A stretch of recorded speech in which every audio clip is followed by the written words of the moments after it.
Hello and welcome back to the New Adolescence. The show that's still growing up. I'm Tyler. And I'm JP. Today we're going to examine the death of accountability and how it can still be a tool for you. But first, a word from our sponsor. Today's sponsor is from our favorite men's hygiene company, Dr. Squatch. Tired of always washing with your hair with chemicals? Bath time no longer fun? Try Dr. Squatch. They carry soap, shampoos, and more. Feel like a man, smell like a champion. Man, truthfully, it's been a while since bath time felt that much fun to me. So maybe I'll have to check this out. Go and get yourself some Dr. Squatch, Tyler. I think maybe we should clarify a little bit to our viewers that no one is actually paying us to do this podcast, but we include this sponsor in hopes that maybe someday someone will. They're sponsoring us. So if you feel like you want to be our very Tyler, first, let's let us roll know. into some hot takes here. All right, sounds good. You first or me first? Whatever you just said, I didn't hear it, so I'm going to go first. Um, Oh, I said you go ahead. okay. So today, I actually have a hot take that might turn out to be like a really hot take. I know a lot of the times, most people probably wouldn't get mad at us for the takes that we have unless they're about Trader Joe's or some other cultish thing. Um, but today, I was kind of thinking about this lately, and I started thinking about this a little bit more uh, throughout this year, as kind of there was this push, right? Of we had Black History Month, we had Latino History Month, we had Asian American Pacific Islander History Month, and now here we are in Pride Month, and um, kind of it's been this slow burn up until this point uh, of feeling like more and more kind of people are obligated to participate in these things. Um, like it really wasn't very long ago that Pride Month was kind of this almost this sacred time in the LGBTQ community where uh, where like really you had like it was almost a fight to express yourself. But it has since, I feel like, turned into kind of this opportunity for corporations to jump on the bandwagon a little bit. Like this is the first year I've ever felt like it's almost a little bit unauthentic, I guess. Like almost every single corporation that I have seen has some sort of banner on their website, and I feel like it sort of detracts from the true message of it by becoming more and more convenient for us to participate in. And I guess I'm not 100% sure if this is the right direction for Pride Month to be going, or the right direction for corporate America to be going, right? Like maybe you're showing your support for your LGBTQ employees, but at the same time, I sort of feel like everyone kind of has this tongue-in-cheek realization that there's no real follow through uh, for corporations. They kind of are jumping on for June, and then will sort of drop the ball the rest of the year. What a tone for this episode, huh, Tyler? Well, yes, I can see your point. I probably align more with I appreciate that there is so much changing and so much logo branding. I think the more it's in front of us, the more we tend to think about it, or majority of people tend to think about it. Especially since I don't normally actively go out of my way to read up on everything. The more I see it, and the more discussions I see on whether companies changing their logo is really helping at all, the more I see that, it just helps me as someone who doesn't necessarily always go out of their way to read those things. It just helps me learn a little bit more. So I've definitely spent a couple days this past month just reading up on articles and reading different things on what people think. I think it's brought to light some good examples for me, but I can definitely see though that some people might just use it for corporate gains. Right. Like it is. there is definitely some merit to representation, right? Um, and sometimes I struggle with that idea too. Like, is it right to uh, hire an actor just because there's a black actor or they're a black actor, and you need someone who is black to kind of check the box of being inclusive? Um, or is that actually a good thing because it helps encourage more people with representation and take away like the stereotypes of only seeing white people in the media all the time. So I think to me this is sort of an extension of that debate, and I think it's going to be really hard for me to be excited about it when I feel like there is a level of exploitation by companies, right? Like if I feel like someone is doing something because it's convenient for them and it's better for their bottom line, it is going to be difficult for me to believe that they are doing it in genuine earnest and that it might be beneficial. But at the same time, straight lines can be drawn with crooked sticks. So that's kind of unfortunate Hmm. phrasing, but good things can come from things that are not done in completely genuine. You gotta believe, Tyler. Um, okay, moving on to my hot take. California to pay off unpaid rent. Is What that do a we think? question? Is it a question or is that in the news? It was a question because when I first read it, I wasn't sure if what was going on. It was just a headline that caught my eye this week. But one of the things that I read and why it matters is the move would fulfill the promise to landlords and help them break even while giving renters relief. So it's kind of a win-win situation, I feel like. And a little over 2% of the people in California who have applied for rent, just so we actually have a number to it, has during the pandemic who have applied for rent relief have actually received it. And that was reported by KQED. So some people are actually getting relief on it. It's not a big number, but Yeah, um, that seems like a pretty weak number to me. I mean, that's not like 2% of California citizens. That's just 2% of people who have applied for rent relief. mhm, mhm. And I don't know how many people the 2% is of, but at least there's something moving. So Yeah, I think it's a good win-win. I don't know. I'd yeah, have to dive deeper into it to understand really like how many landlords and how many renters are being affected, but it seems generally that it's moving in a good direction. yeah, yeah. And I mean, I'm still mind blown that the United States got a stimulus check during the pandemic, right? Like, Two. yeah, multiple.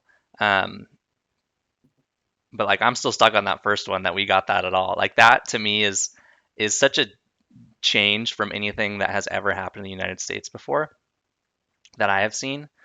And like, I think the pandemic has kind of moved us closer to socialism and socialized government than we've ever been before, which is pretty interesting. I think probably some people on the left are happy about that. Some people on the right are probably a little bit upset about that. But to be honest, every single United States citizen was excited to receive that stimulus check, and I know every renter in California would be excited to receive that check. And so I think we're at kind of a crossroads right now where we're asking the government if they really serve us or um, right because like before the stimulus check came out there was like 90% support rate for that, which Yeah. if you're a politician like at 90% of your constituents says they want something, you have to do it, otherwise what are you doing? Like you're not serving them at that point. Although I guess you could take kind of the idea that you were in it for the longer picture and the greater good, but I'm not sure if any politician really is taking that route. Yeah. I mean, yeah, definitely in hindsight. In the moment I wasn't thinking, man, this is so monumental. I was like, wow, I actually got something. And I happened to be in the bracket that didn't necessarily need it, but it was definitely welcomed. But now thinking back on it, it's like, wow, like I mean, all of us got it, or most people got it, and it definitely helped people who were in need. And it was something that they pulled together during a world crisis, and they made it happen for most of America. So it's pretty cool to think back on that actually happened. And they didn't not only do it once, but they did it twice. Yeah. Yeah, but for this specific California rent relief. My mother-in-law works in property management in California, and she was just telling me like Thank. how bad the situation could get if all of these like because people had the option of to not pay rent at all during the pandemic, right? Um, Yeah. and those have just accumulated, and there's a strong chance that in like 8 months or so, people will just have to uh, at least that's what I've heard. In about 8 months, people will have to pay them back. Otherwise, they'll be evicted. Um, Oh, really? yeah, Hmm. 8 months might be the wrong number, but there's like a date where people will have to pay back the rent that they essentially borrowed from that no one has paid so far, Hmm. um, which will get a little bit dicey for sure. Yeah. But then at the same time, Well, that kind of has me wishing I didn't pay my rent and I lived in California the last 16 months. that's true. I kind of wish I was in California and didn't pay my rent. But hey, you follow the rules, karma will catch up to you, I promise. I like it. Um, all right, well, let's take a look at this episode. So we're talking about the death of accountability and how it can still be a tool for you. Yeah, man.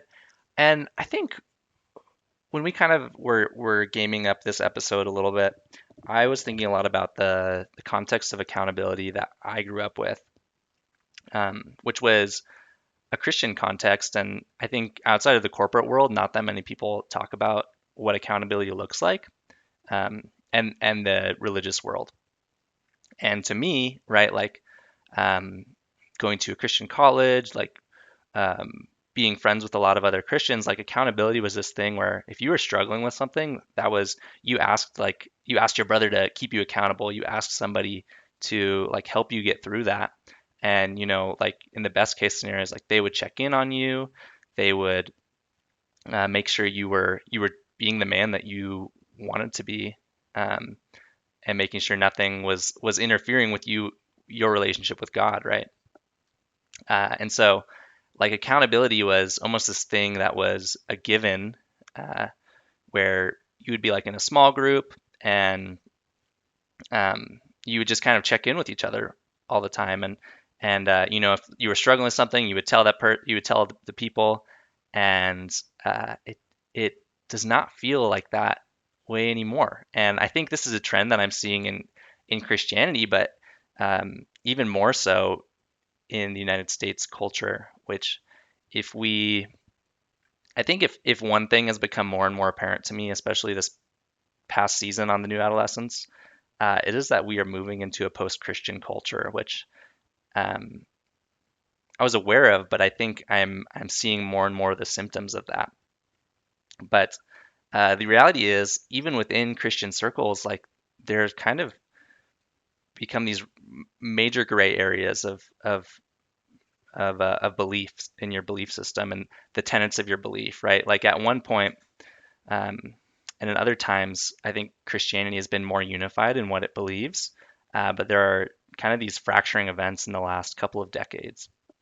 A lot of them revolving around gay marriage or marriage outside, or sorry, sex outside of marriage, or um, the social justice agenda and how that relates to Christianity.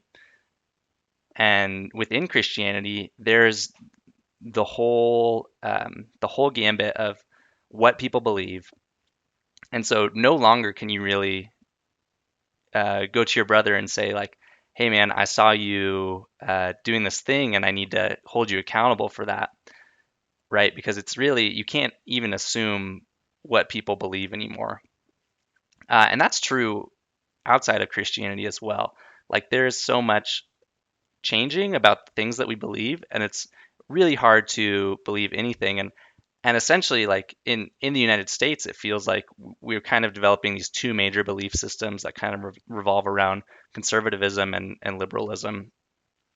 And uh, within those groups, it's kind of a gray area.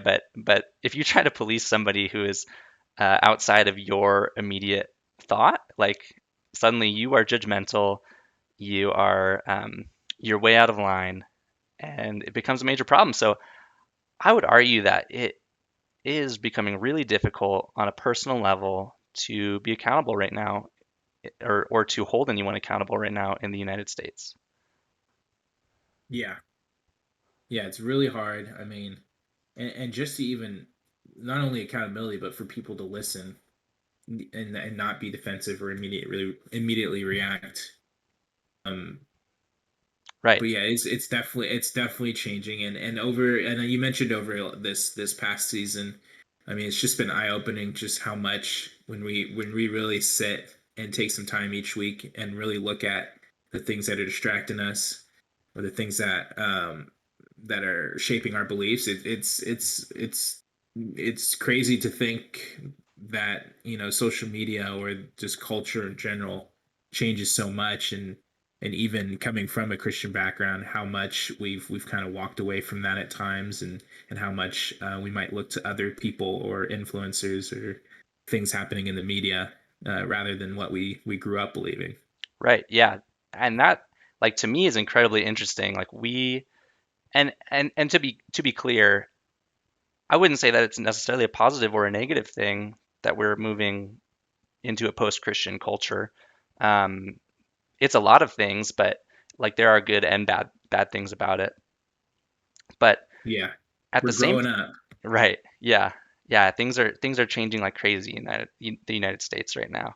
But at the core of it, it has to be realized that we're moving from this thing that was like this belief system that was kind of founded on universal truths, where the Bible was the written word of God. It was infallible, or it is infallible. It it comes straight from God Himself, and there's nothing to question about it, right? Like there are some different belief systems that have stemmed from the Bible, but at its core, there are certain things that you really can't bring into question there. But fast forward to 2021, and who is writing the universal truths anymore? Like if we don't have something that is considered to be a solid foundation to our belief systems, like what are our beliefs founded on anymore? Um, and I'd argue, like you said, like social media influencers are huge in kind of creating belief systems. We talked about that a few episodes ago. Um, Everyone, it almost seems like everyone is kind of touting their own belief system or way to get ahead in life, uh, way to experience the fullest version of life. Um, but do we trust those people? Is I think the big question that we need to be asking there. Yeah, I mean, do we trust them? Is that something we should be looking at? Um, and I mean, over the next, I was reading this article. It was written in 2016, but it said over the next 5 years. I mean, like the millennials are going to take over the workforce, and what's crazy about that, and what really I kind of been pondering is just that we're going to be shaping kind of what the world looks like, business and influence wise. Like we are now going to start to become the more dominant, uh, I guess, age group in the positions that are making differences. And I feel like we're already starting to see it with a lot of these movements. And I feel like accountability is going to be more prevalent, and it's not going to disappear. But that could just be me being hopeful. Yeah, and I think well, and I think there's kind of a difference here to discuss between like personal accountability, that is accountability in your own personal life, versus like corporate accountability, which is Hmm. like the accountability that we hold different companies to. And I think a lot of those are kind of policed from the inside, as long as there's not like a major scandal on the news or something. But Yeah, this idea of corporate accountability, like I think so far we've kind of seen it as everything is fine, right? Until someone complains about something. Uh, like if you like we now have HR departments are a thing that exists, right? Um, and I think what everyone hopes for is this idea that we can kind of just proceed as normal in our corporate lives. We can kind of say all the things that we've always said, whether or not they're uh, politically correct or not, until somebody so many complaints to HR about them, right? Like that's kind of a large reason why the HR department exists is to field those complaints and address issues within the company. Like they're kind of a whole accountability department for a company. Yeah, if I look at my professional work career history, I mean, in the groups of friends that I've made at my jobs, I mean, I would say anything goes. Not that we're being negative or saying anything that bad, but the conversations are more open and we're free to say things without necessarily jumping to judge. But I mean, but with those HR departments and with the company as a whole, I think that things are changing a lot more faster in the front as like things we can't say or things that happen around the world. So, for example, when we were having the Black Lives Matter movement, I mean, our company really worked hard to come together and have discussions and have guest speakers and have an open dialogue and say things like we are a family and we're here for you. So if you are hurting or you need someone to talk to, we are here and these are the resources and what else can we do to help. So that was really interesting to see because even if a small company like the one I work for is doing it, I imagine that it's happening in larger ones. Yeah, Uh, and I think that's really a positive step forward. But I guess to my point earlier, like that wouldn't really have happened if the whole conversation about Black Lives Matter and all of those protests hadn't happened this past summer. Uh, mhm. which like Black Lives Matter, say what you will about it, but it was an incredible interrupter to our everyday society, and it still is. It still is fueling conversations and still is moving the dialogue around. But it absolutely redefined how corporations and how people think about race and issues dealing with race.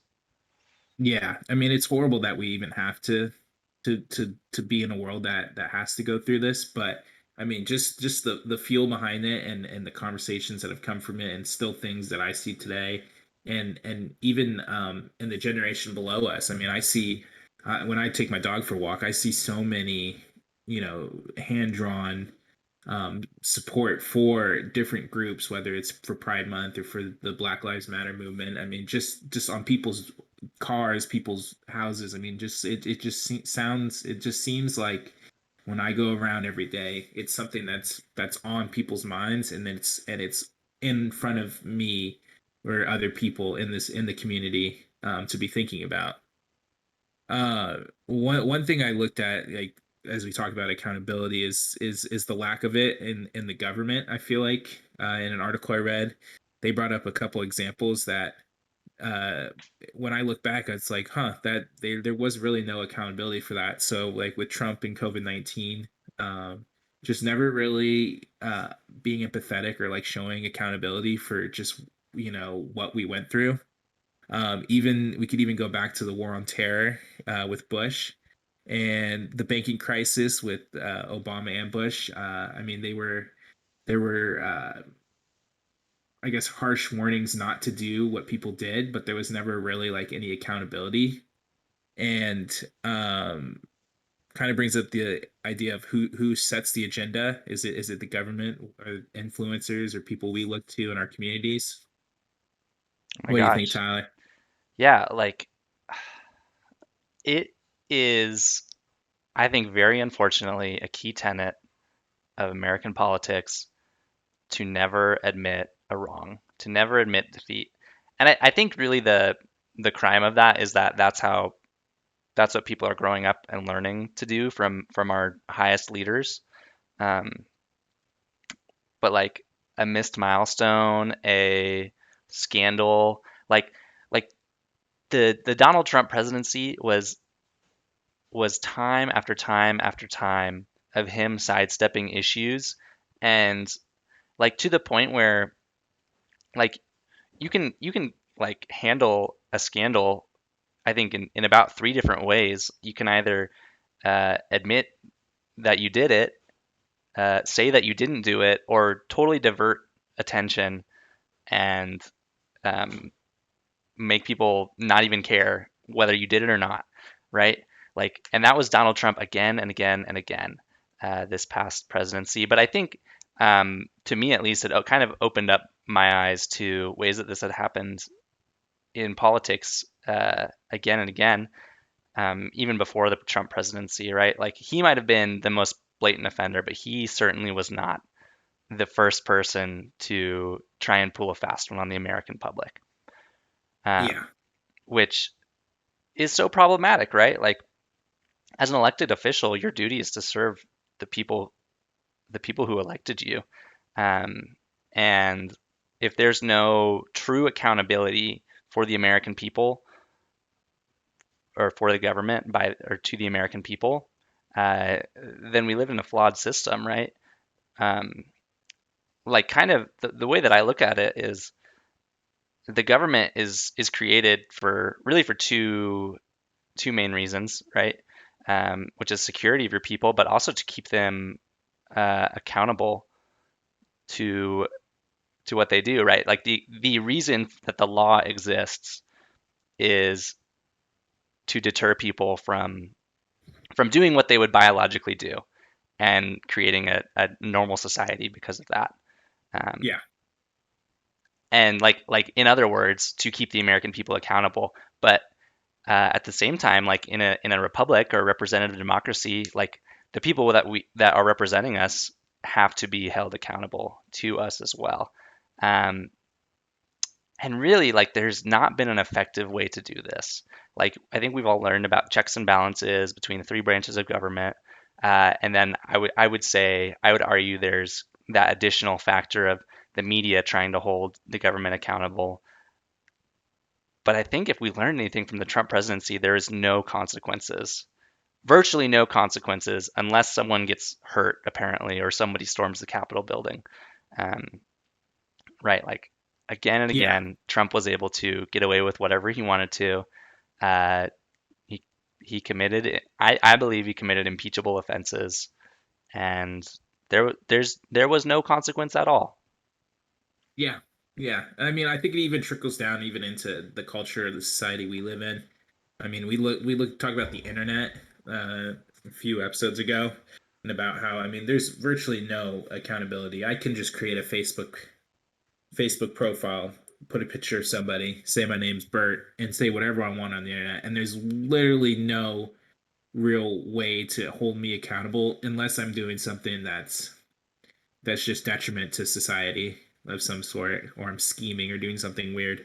But it's crazy. Like when I look at um, YouTube video comments or Facebook comments, I mean, the things that are said there are not only dark sometimes, but also are just plain wrong. And it always makes me wonder who's behind that keyboard saying that and who is doing that. Are they really just trying to be out here and be a giant troll, or do they really feel that way? Like, do they need to talk to somebody? Like, what is going on? And I think the internet is just breeding that. And I think we definitely saw that with the Trump presidency, on like a larger scale of how even someone who's so public as the president of the United States can basically incite riots or say things that can really divide a nation.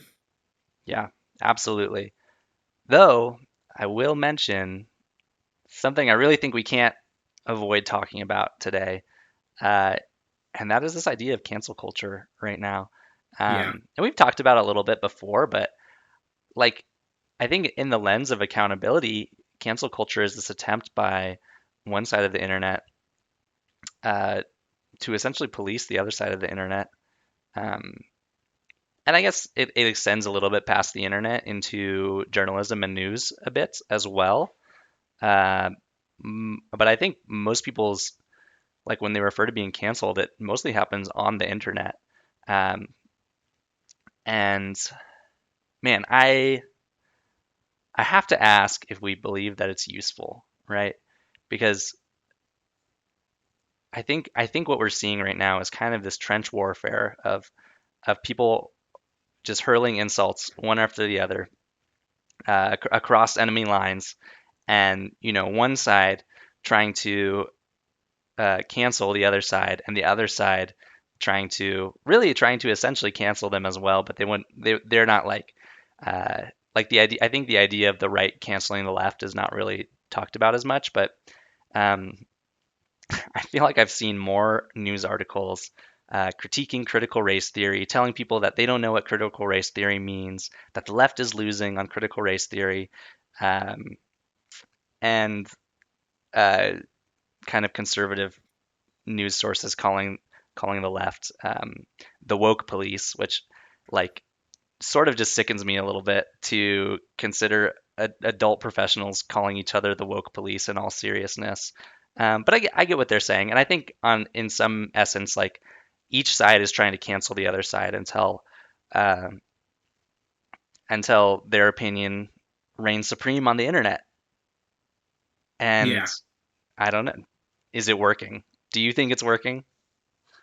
Uh, I don't know. I think it's going to be a giant just tug of war that's never really going to go anywhere because, I mean, you're giving the power to do this to basically every user on the internet and anyone at any time. I do think though that there are some instances where I think things. I do think sometimes these examples or these examples of cancel culture do are helpful. I don't know if this is necessarily cancel culture, but like cries for change, I guess I would call them. Hmm. Like most recently with like The Bachelor, Chris Harrison. I'm watching the KD season right now, and he's nowhere to be seen. And I think that the show is perfectly fine without him, and I think being able to call for him to hey, you're not going to join us, but you need to think about the things you said or the actions that you took. I think that's good. I think that helps build that individual, and I also think it shows it lays down the foundation for change and the foundation that um, a way to act, I guess, in a better way or in a better light, especially when you are the voice of like a popular show or you're in the limelight. I think it just further shows, the ways you should be acting. Yeah, So I do think it's a good thing sometimes. yeah, kind of this idea that consequences actually, like the fact that there are consequences, help society to move forward and to learn from mistakes. Um, Yeah, because I mean, it's easy to think, oh, like it's never going to be the same without him. I mean, The Bachelor, that's Chris Harrison. Yes, I guess if we're looking at just The Bachelor as a TV show, yes, can be easily equated with Chris Harrison. But if you take a step back and think, this is actually, a show about someone finding love. This is a show that a lot of people watch from all different walks of life, and you want to project yourself as caring about people. You probably don't want to have somebody that's saying the things that he said on the air, especially when it's not, I guess not with like a good topic or like a very controversial topic.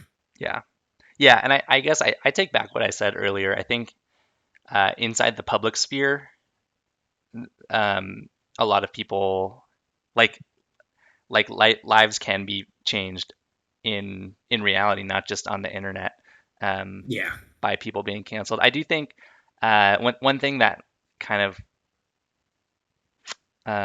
leaves me wanting is this idea that like the things that people do are really unforgivable. Like, uh, and I don't want to belittle like anything negative that anyone has done, but um, I think the idea of most things being unforgivable on the internet are problematic. Like there's no recovery from that. Like I think like you were saying, like my hope is that Chris Harrison walks away from that event and he says, "Man, what could I do better next time?" And like how would I have changed what I did? And like I really regret what I did. Um, and mhm. I don't know if he'll have that chance, right? Like his career with The Bachelor is probably over at this point, depending on I think probably depending on how the next couple of seasons go.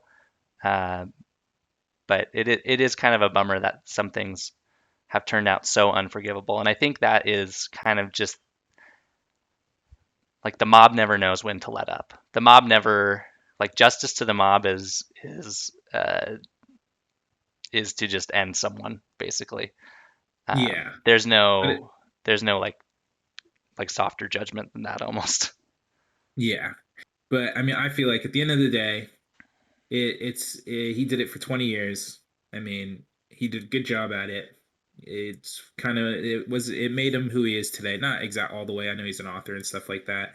But I think at the end of the day, if he really, feels sorry or wants to change or wants to be better, I mean, who's stopping him from, starting his own platform to advocate for Black lives, or start like a charity of some sort and really, live and show that active change. But or you can just sit on all the money you do have and just live the rest of your life, and just live in your circle and just know that I used to be the host of The Bachelor, and I did something wrong and that ruined that. But I don't know, who knows, we'll see what happens. Yeah, man. Well, kind of to wrap it up, I sort of wanted to talk a little bit about like how we can use accountability as a tool still. Um, because really, accountability is this incredible thing that can help you become the person that you want to become, right?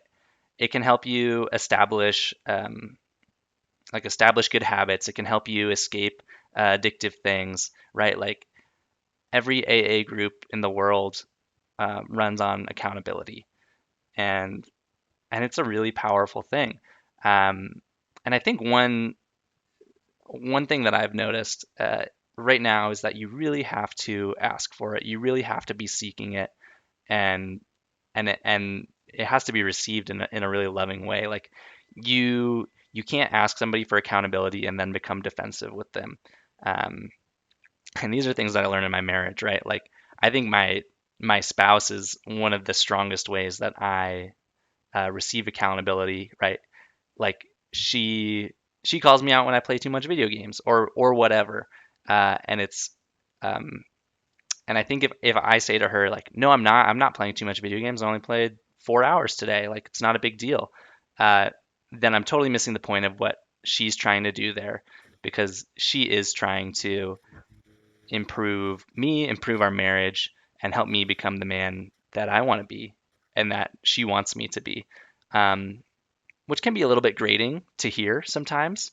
But I think if we can kind of remember the intentions and background of where people are trying to keep us accountable from, then it can still be such a powerful tool. Yeah, personal accountability is such a good tool. I mean, your actions, your relationship actions, and like you said, like just not being defensive right away. That's something I definitely work on. Trying to be understand, listening, taking responsibility. Those are all things that I work on daily. And whether or not I actually get them done, uh, it is not something that I don't not think I. It's not something I never stop thinking about. And even in my professional work, I mean, the biggest thing I think that helps me with my sales is empathy, is just being able to take blame for when I mess up, or being able to take the position of somebody I'm working with and understand, you know, why what happened made them feel the way they did, and how I can work to fix it. And yeah, so those are some examples of my personal accountability Yeah, man, that I use and the tools I use. like that is such a powerful thing to actually accept fault when it is your fault. And in the Mm, professional world, I feel like I see it less and less. In personal life, I feel like I see it less and less. Uh, yeah. I think the opposite of that is complaining about other people around you, um, Yep. when it could be like if you want to see something improve, you have to take account, like you have to hold yourself accountable for it if it is your fault, and say how can I improve on this thing. Yeah, I mentioned I think in season one, the biggest thing I hate at work is the complaining. I mean, just take accountability for what your work, and if you want to see something change, what's you should research and do the steps that you need to take to make the change. Nobody's forcing us to do anything in our personal lives or in our work lives. So I think being accountable and having a good headspace every day is helpful. And there's your Absolutely. tools for accountability. The end. Well, The end. everyone, thanks for listening. JP, a great discussion as always. Dude, today was a great discussion. Appreciate you guys all tuning in. Feel free to reach out to us via YouTube, Instagram, text us. You know how to find us. Thank you all. You guys have a great week. Goodbye.